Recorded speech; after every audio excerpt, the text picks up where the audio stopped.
I didn't realize the HOA cult had swallowed my land whole until the day I drove up the old county road and saw rooftops glinting where pine shadows should have been. 96 houses, 96 monuments to trespassing arrogance, 96 families unknowingly planted on soil that still carried my grandfather's boot prints. I sat there in my truck with the engine idling low, feeling that cold, controlled danger crawl through my ribs as I understood exactly what the power-drunk development mafia had done. They hadn't stumbled onto my forest. They'd invaded it, paved it, branded it with an HOA crest like a territory conquered by clipboard parasites who believed their beige paint codes were law. But that's not even the half of it. Before we move forward, drop a comment from where are you watching right now. I stepped out of my truck and the air felt wrong. Heavy with diesel, wet concrete, and entitlement. A security goon in a reflective vest waddled over like he'd rehearsed being important in the mirror. "Residents only," he barked, like my own land was a country I needed a passport for. I held up my phone with a photo of the deed, the original 1971 document written in my grandfather's steady hand. He smirked. They always smirk first, before the silence comes later. Then, a white luxury SUV rolled up and out, slid Cassandra Whitmore, the self-appointed empress of this fake authority empire. Perfect hair, perfect posture, perfect delusion. She looked at me the way HOA presidents looks at anyone without a trust fund, like I was an eyesore blocking her sunlight. She didn't even speak to me at first, just told her guard that I was claiming to own her subdivision, as if my claim were some adorable intimidation attempt instead of the legal reality carved into county archives. When she finally turned toward me, her eyes traveled from my boots to my jacket like she was scanning a barcode. "If you're looking for work, sweetheart, I can take your number," she said. Calm, patronizing, power-drunk, the HOA villain archetype incarnate. I told her I wasn't looking for work. I told her I owned the land she'd defaced. She laughed, not big, not loud, just enough to tell me she believed the world bent for her and snapped around everyone else.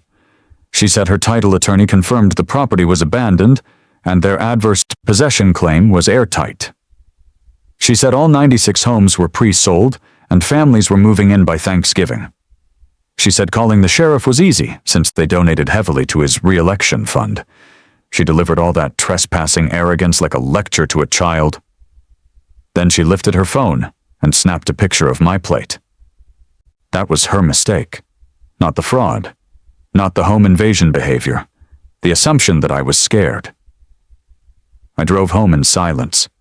Every mile felt like a fuse burning inward. When I reached my kitchen table, I spread out my grandfather's documents, the deed, the tax receipts, the survey maps. Everything he kept to guard the land Whitmore tried to steal behind a wall of HOA theatrics. Her threats didn't shake me. Her smirk didn't shake me. But the realization did. She believed she'd already won. That belief was going to break her.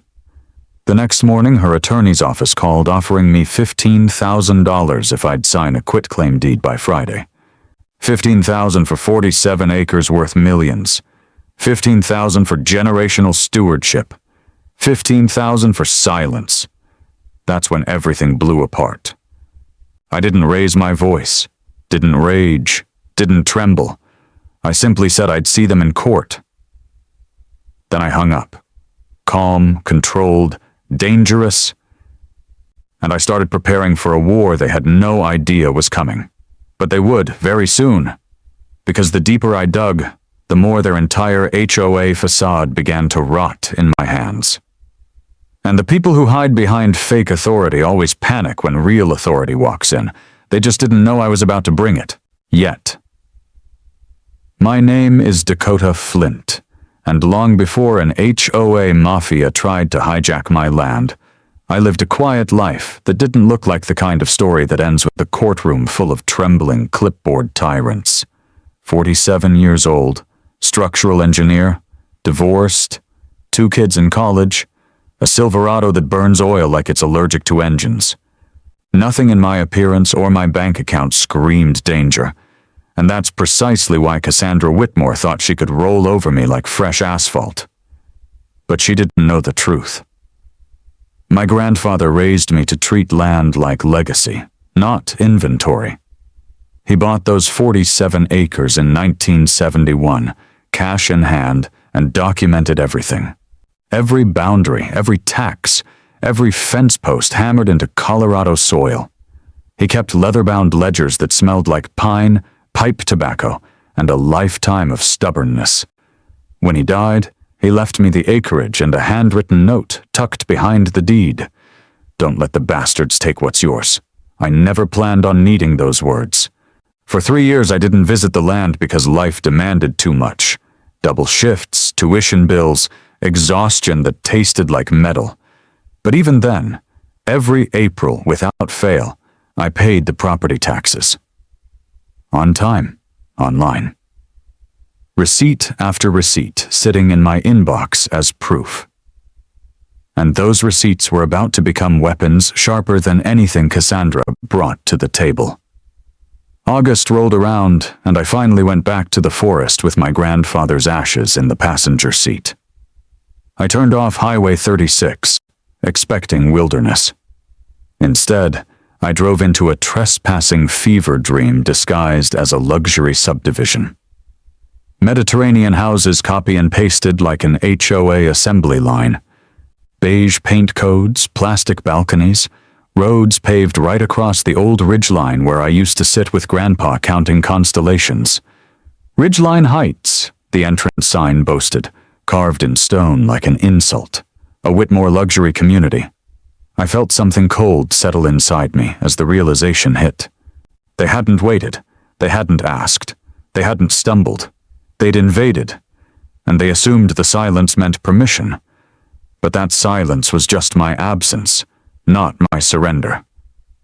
I kept replaying everything Cassandra had said at the gate, the arrogance, the threats, the way she called me a squatter on my own land, the way she held her business card like holy scripture. They had positioned themselves like an HOA cult armed with lawyers, money, and entitlement. But I had something they didn't understand. Paperwork. Receipts. Time-stamped ownership older than her Botoxed scowl. And documentation terrifies fraudsters because it doesn't blink when the intimidation begins. When I contacted her attorney's office the next Monday, the receptionist spoke like she was balancing condescension with customer service. "Mr. Keir anticipated your call. They offered me $15,000 to abandon millions. They assumed I would fold because folding is what everyone does when threatened by a development empire with deep pockets and deeper corruption. But they underestimated the quiet kind of rage that grows roots. I didn't go back to the land right away. I went to find someone who understood the legal battlefield better than Whitmore's entire fraud brigade. My buddy Marcus in Wyoming told me one name, Lydia Chen, a woman whose reputation made corporate attorneys lose sleep and review their malpractice insurance. I drove 3 hours to her office, carrying a folder thick with receipts that could bruise bone. She listened to everything, didn't interrupt, didn't rush, didn't flinch when I mentioned Cassandra's intimidation tactics. When I finished, she tapped the folder and said, "Show me your tax records." I handed her the entire decade. She flipped through them with the steady calm of someone reading an execution order. Colorado adverse possession requires 18 years of open hostile occupation and payment of property taxes. If you've been paying, their claim is dead before it breathes. I felt the first crack in the fear that had been chewing at me. "So you'll get an injunction to stop the construction?" I asked. She closed the folder, leaned back, and studied me.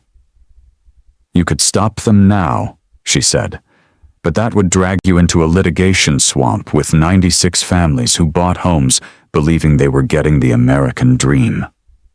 You'd be fighting innocent people instead of the parasites who did this." Then she told me the plan that would terrify Cassandra far more than any cease and desist. Let them finish building. Every nail, every tile, every walkway becomes evidence of trespass and fraud. When we file the declaratory judgment, you'll own 96 completed houses. They'll either settle for millions or face criminal charges. Her voice didn't rise. It didn't need to. She spoke with surgical certainty, strategic brutality disguised as calm. And she was right. Stopping the HOA cult now would only scatter the fight across a battlefield crowded with victims. Finishing the subdivision would centralize every ounce of liability directly onto Cassandra's clipboard kingdom. But that wasn't the part that sealed my decision. Lydia leaned in and lowered her voice. Dakota, this isn't just property fraud. Not with their history. And believe me, they have a history. If we do this correctly, they won't just lose the land. They'll lose everything. Then she added the only line sharper than Grandpa's warning. In property law, a prize is worth more than gold. I signed the retainer. The weight of it settled into my chest, not like fear, but like armor. And when I drove home that night, something had changed. I wasn't reacting anymore. I was positioning. The HOA cult had trespassed onto the wrong legacy, and the quiet man they mistook for weak was about to become the most dangerous person in their world. They just didn't know it yet. And that ignorance would be the first of many things ripped away from them. By September, the HOA machine operating on my land had revealed itself as something far worse than Cassandra's smug gatehouse performance. It wasn't just trespassing. It wasn't just arrogance. It was an organized system of intimidation built on fake authority, weaponized paperwork, and the kind of entitlement that grows when no one has ever told you no. Every visit I made to the public road overlooking Ridgeline Heights showed their escalation. Contractors swarmed like the HOA's private army. Surveillance cameras sprouted from streetlights like electronic ivy. And every single clipboard creep working that development carried themselves with the certainty that the land was theirs, that the homeowners were theirs, that even the air between the houses belonged to the Whitmore brand of dictatorship. But that's not even the half of it. The third week into construction, Cassandra saw me filming from the legal public road shoulder. She didn't wave. She didn't shout. She simply pulled out her phone and called someone, glancing at me like she was reporting a wild animal wandering too close to her ornamental shrubbery. 20 minutes later, a sheriff's cruiser rolled up behind my truck. Deputy Torres stepped out, young, uneasy, carrying that posture officers get when political donors pull their strings. "Sir, license and registration," he said. I kept my voice level. "I'm on a public road documenting activity on property I own. Check the county records." He did. And the shift in his posture when the ownership hit his screen was the first real confirmation that Cassandra had been lying to more people than just me. But instead of backing off, he delivered the line developers always hide behind. "There's been a complaint filed about harassment. If she calls again saying you're threatening her, I'll have to take action." He said it quietly, like a warning, like a leash someone else was holding. He left. I kept recording, because everything Cassandra did from that moment forward was going into the file that would eventually bury her. As weeks passed, the HOA power structure flexed its muscle with increasingly desperate theatrics. Anonymous complaints began hitting Boulder County offices, accusations of illegal dumping on my land, violations that didn't exist, fines threatened. A county enforcement officer named Rick came out to investigate, and after walking the perimeter, he shook his head. "Someone filed a false report," he said. He didn't need to name names. We both knew exactly which faux queen of the clipboard kingdom had orchestrated it. "Off the record," he added, "this isn't the first Whitmore project with suspicious complaints. It's a pattern. They manufacture trouble, then use the cleanup to push neighbors out. The HOA mafia blueprint.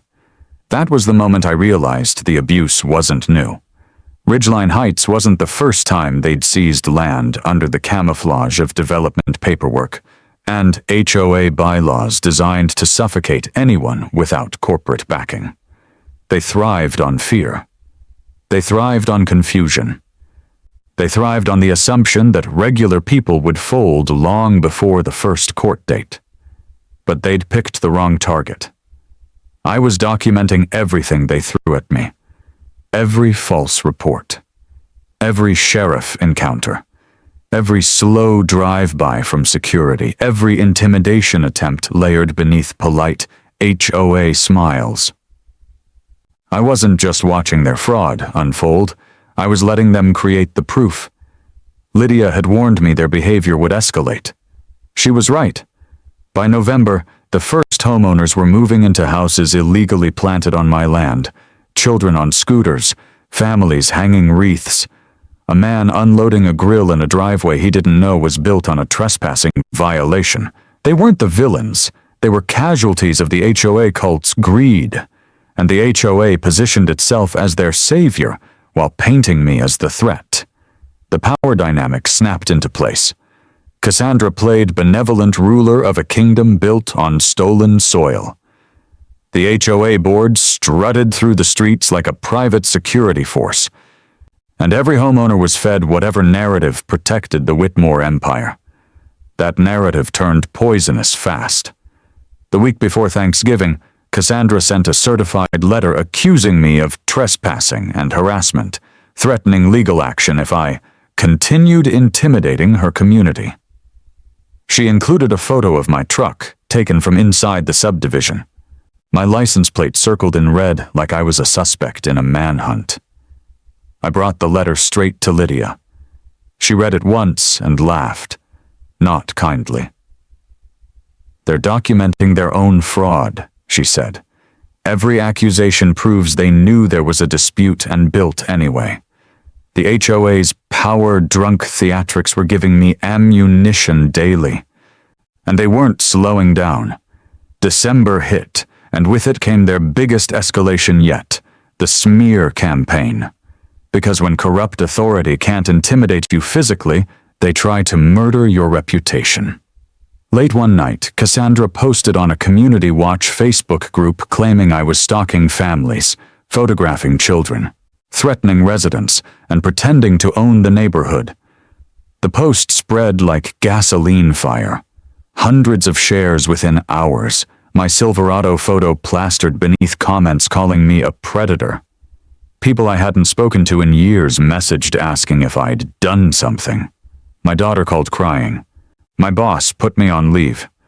Cassandra had weaponized fear, the HOA's favorite currency.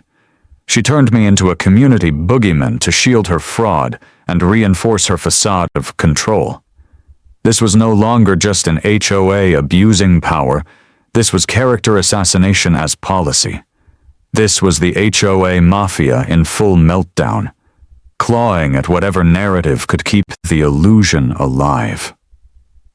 They wanted me silent. They wanted me isolated. They wanted me destroyed before the court ever saw the truth. But here's where everything blew apart. Because while they escalated their intimidation, I escalated my documentation. Every false complaint got recorded. Every online smear got preserved. Every sheriff interaction got time-stamped. The HOA cult thought I was a threat because I carried a camera. They hadn't yet realized I carried something far more lethal. Receipts. And all of them were about to go from abuse to evidence. The HOA had built its entire identity on the assumption that no one would fight back. They were about to learn what happens when they trespass on the wrong man's land and mistake silence for surrender. They had no idea the trap was already closing. The deeper I dug into the Whitmore operation, the clearer it became that Ridgeline Heights wasn't a development. It was a blueprint for institutionalized trespass masked as HOA authority. Every corner I turned revealed another layer of rot hiding behind beige paint codes and forged confidence. Lydia's strategy was simple and lethal. Gather everything, verify everything, weaponize everything. Evidence wasn't just paperwork, it was oxygen. And Cassandra had been breathing out lies for months. My job was to turn every lie into a noose. It began quietly, the way real truth always does. County archives, permit filings, corporate registrations.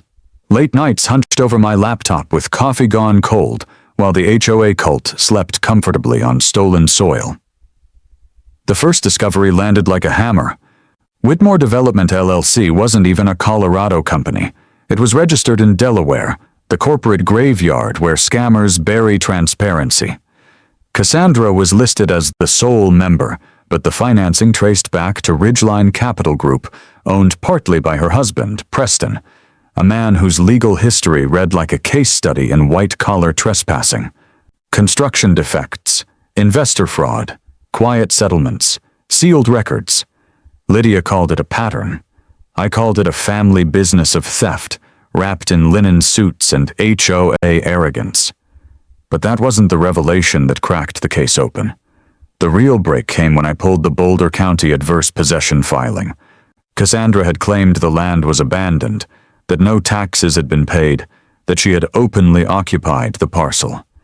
They filed the paperwork in March 2022. But here's what they skipped: the judgment. You can file a claim, but until a judge signs off, it's nothing more than a glorified tantrum. And they didn't just skip the judgment. They started selling homes before the ink was dry on their lie. That was fraud. Documented, time-stamped, prosecutable fraud. Lydia's voice sharpened when I told her. They didn't even try to hide it, she said. They've crossed into criminal territory, but that's not even the half of it. One night, while sifting through archived Planning Commission minutes, I found something that made me stop breathing for a moment. A donation record.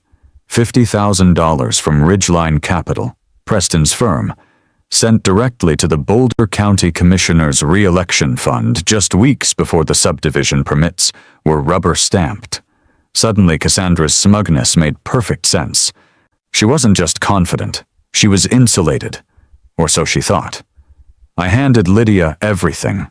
She pieced it together like a surgeon reconstructing the anatomy of corruption, fraud, bribery, bribe-adjacent influence, false filings, misrepresentation of title. The pattern was unmistakable. Then she asked the question that shifted our entire trajectory. Dakota, what else are they hiding? That's when I dug deeper. Developer complaint histories, contractor disputes, bank liens, cached web pages from older projects, and buried inside an old archived forum from a failed 2019 Aspen subdivision, I found a post from a contractor describing Preston's exact playbook: target land with murky ownership, build fast, sell faster, declare bankruptcy when challenged, leave title insurers to clean up the blood. It was the same scheme, different mountain, same rot. Lydia nearly vibrated when I showed her. This isn't a civil case anymore, Dakota. This is racketeering. But discovery wasn't just digital, it was physical. Every week I returned to the ridge overlooking the subdivision with my phone recording, capturing proof that more homes were being built after Cassandra knew, documented, that ownership was disputed. Sometimes she'd see me. Sometimes she'd call the sheriff. Sometimes HOA enforcers with neon vests would appear like stage props in a badly written intimidation play. But every encounter became more evidence that they knew the land wasn't theirs. Then came the code enforcement incident. Rick, the county inspector, walked the property line and muttered, "Someone filed a false report, again."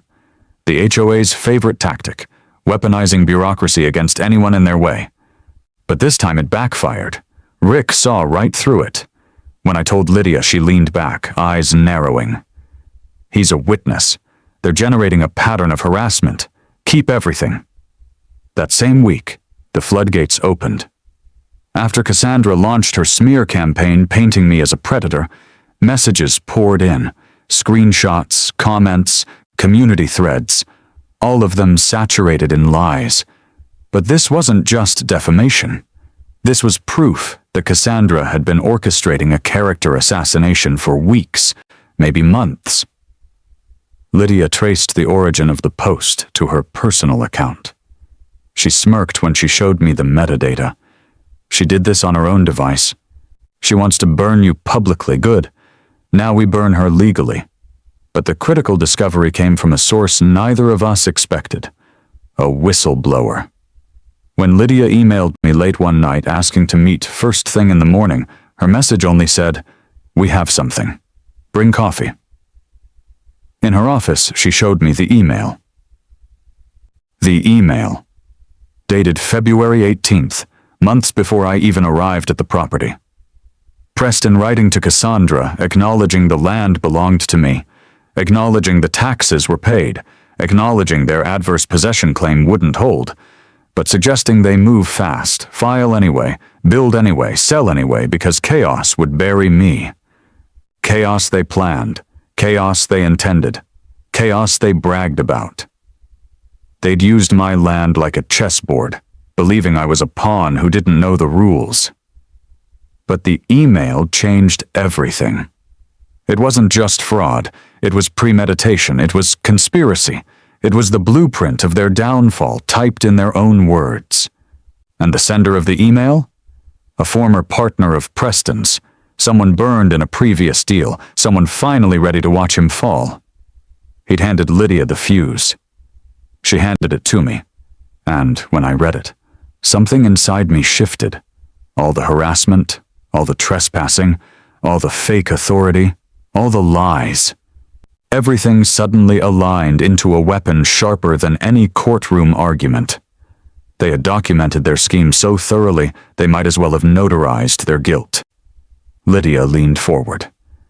This email isn't just evidence, it's the kill shot.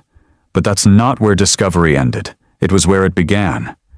Because now we knew Cassandra's HOA empire wasn't a fortress. It was a house of cards built on stolen land, bribed approvals, falsified claims, and public manipulation. And I had everything I needed to bring the entire structure crashing down, one documented violation at a time. They thought they controlled the narrative. They thought they controlled me. They thought they controlled the land. They were wrong on all three, and the moment we filed our case, they would learn just how wrong. The HOA cult had stepped onto a battlefield they didn't understand. I wasn't fighting their lies anymore. I was constructing their collapse. And the next phase would be the moment everything they built began to burn. The moment we filed the lawsuit, the HOA cult's carefully painted facade began to rot in real time, and every desperate move they made only accelerated their collapse. The first seismic crack came when Cassandra realized the email, their smoking gun of premeditated fraud, was now in the court record. That's when the mask started slipping, and the intimidation tactics mutated from petty harassment into open warfare. She didn't come at me directly. People like her never do. Instead, she weaponized fear like a seasoned tyrant. She blasted Facebook with her smear campaign, branding me a stalker, a predator, a threat to families she'd lured into her fraud-built kingdom. She used the HOA's community platforms like a megaphone for hysteria, hoping the noise would drown out the truth. But here's where everything blew apart. The very lies she spread became evidence of malice. Lydia told me to document everything. And every share, every comment, every accusation became a brick in the wall closing around Cassandra's empire. But that didn't stop the escalation. When they realized the smear campaign wasn't making me fold, they tried to hit my livelihood. My boss called me into his office, face tight with discomfort, telling me a school district client had raised concerns about my public accusations. They didn't want me on the project. I was placed on leave. Cassandra's campaign was working exactly how she intended, destroying my reputation, isolating me, making me radioactive in my own community. She wanted me exhausted before the courtroom doors even opened. But she didn't understand that every hit made my resolve sharper. Her cruelty didn't weaken me. It positioned me. Then came the vandalism. Someone spray-painted pervert across my garage door in red, dripping letters. The cops filed a report without much enthusiasm. But even that incident became another flare, highlighting Cassandra's escalating harassment.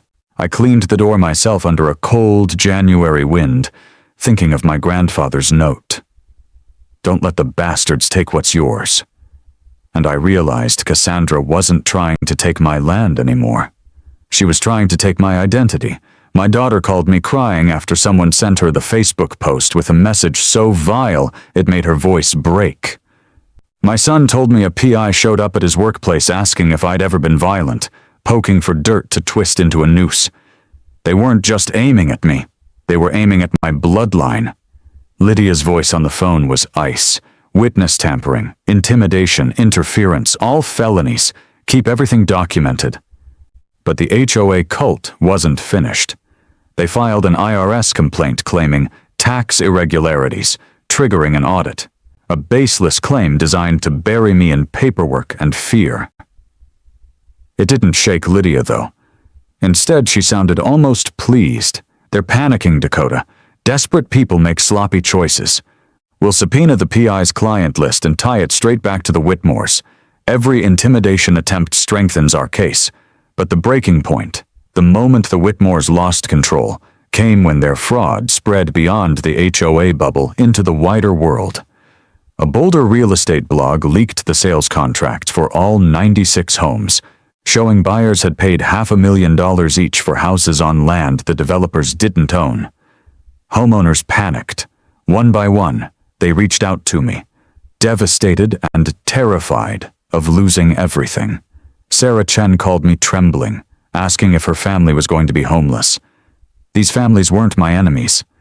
They were victims of the same fraud aimed at me, and their fear lit a fuse under the entire town. Word spread fast. Journalists circled. Pressure mounted. Patricia Hughes from Channel 9 reached out to Lydia, wanting to investigate the development. When she arrived for the interview at my home, she carried herself like someone already smelling blood in the water. She asked questions that sliced through the entire HOA empire. When the segment aired with drone footage over Ridgeline Heights, screenshots of Grandpa's deed, and quotes from Preston's incriminating email, the public tide turned instantly. Suddenly, I wasn't the outsider. I was the man fighting against a land theft syndicate hiding behind HOA bylaws and luxury branding. Cassandra saw the shift. She felt it.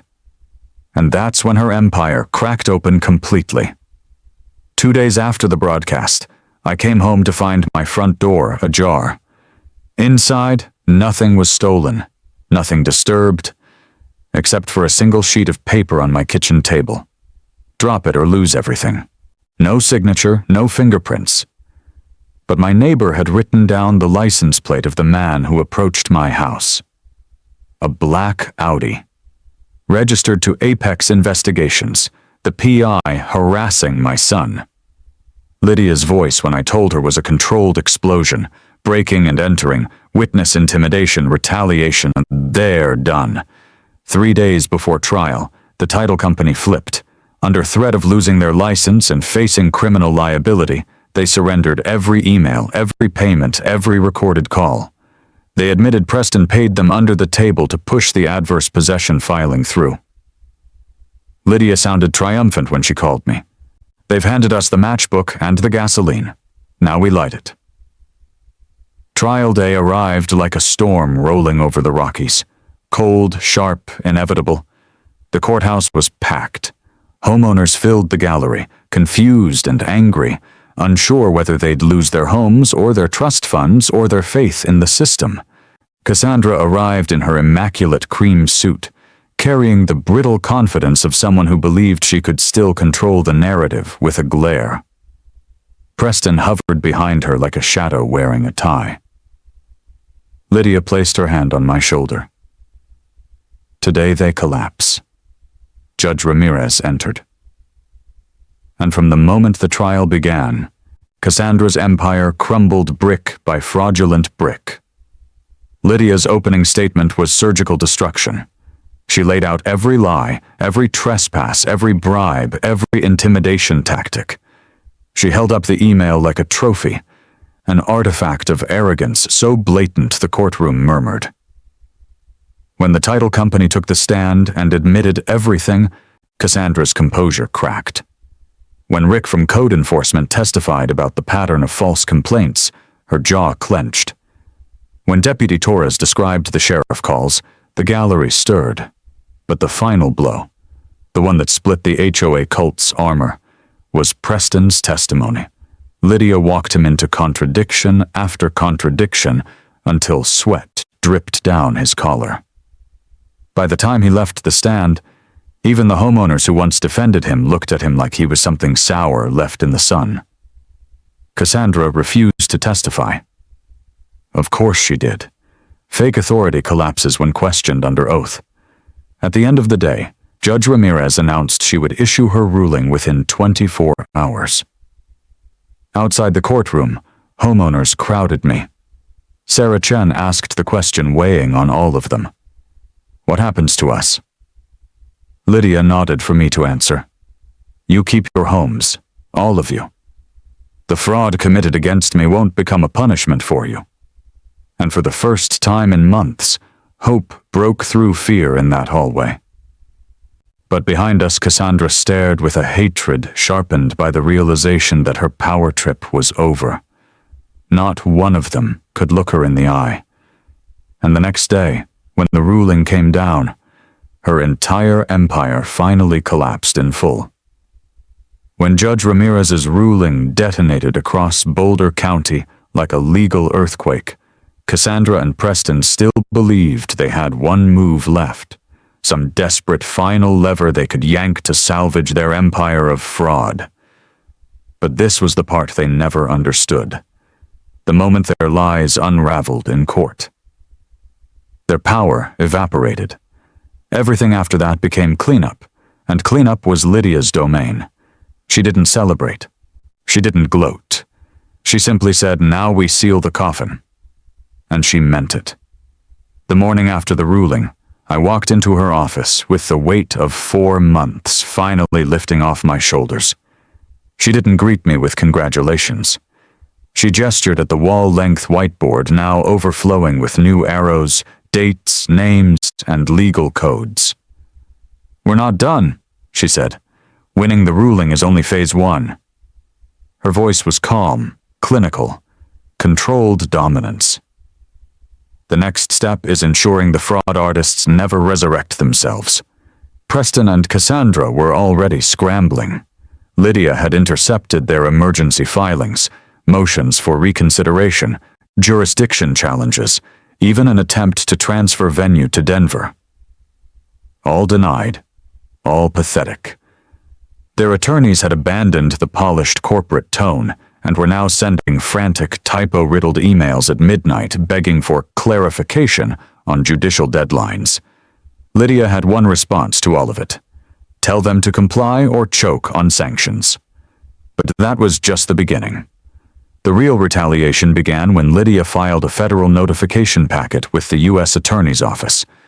Inside it was a chronological ledger of every criminal act: false county filings, tax fraud, bribery, harassment campaigns, witness tampering, the PI intimidation, the break-in at my house, and the bribe that the title company finally confessed to under oath.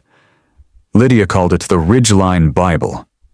She sent copies to the State Bar Association, the Colorado Department of Real Estate, and the IRS Criminal Division. "This," she said, tapping the stack of documents, "is how you make sure they don't just lose. This is how you make sure they never rise again." Meanwhile, the homeowners, panicked only days earlier, began turning into a force of their own. Once they realized I wasn't the villain but the shield between them and total ruin, they started showing up to every hearing, writing sworn statements, even organizing a community action group against the Whitmores.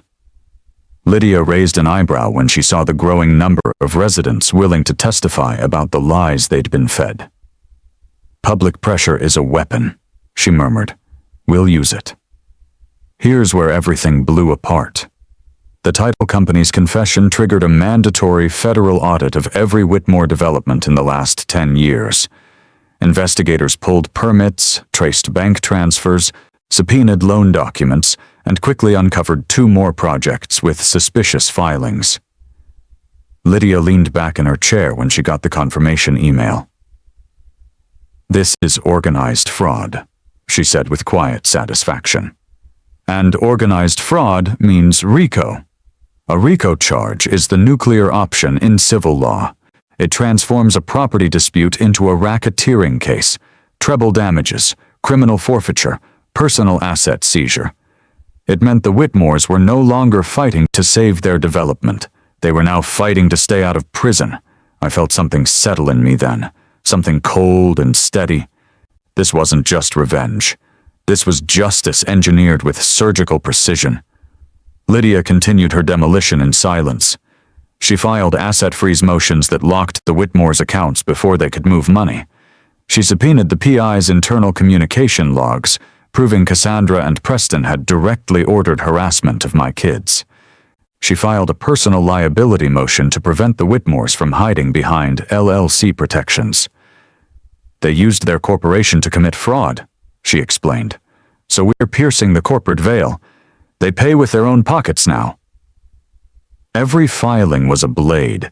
Every motion was a tightening noose. The Whitmores' lawyers sent increasingly frantic requests for a settlement meeting. Lydia responded with 5 words. "Bring your full confession first." They didn't.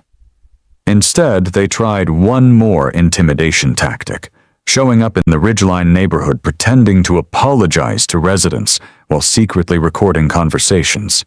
But the homeowners were done being manipulated.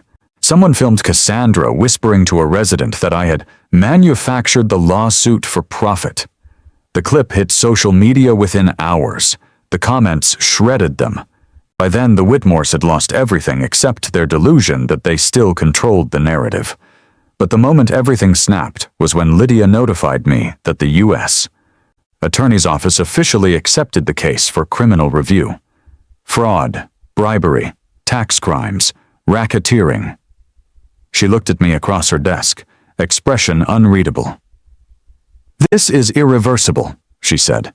"They're finished." And for the first time, I saw Cassandra the way Lydia did. Not as a tyrant, but as a collapsing figure sprinting toward consequences she couldn't out-talk, out-donate, or out-bully. The HOA mafia energy that had powered her intimidation attempts had disintegrated. The surveillance creep tactics, the fake enforcement, the stalking, the boundary violations. Everything she used to control people had become evidence against her. The power trip ended instantly. And Lydia wasn't done yet, because Section 7 wasn't victory. Section 7 was annihilation. The day the final ruling dropped, the air felt different. Sharp, metallic, almost electric, like the world itself was holding its breath for the collapse everyone knew was coming. I sat alone at my kitchen table, the same place Cassandra's threat note had once been left, and opened Judge Ramirez's 18-page order. The first sentence detonated everything.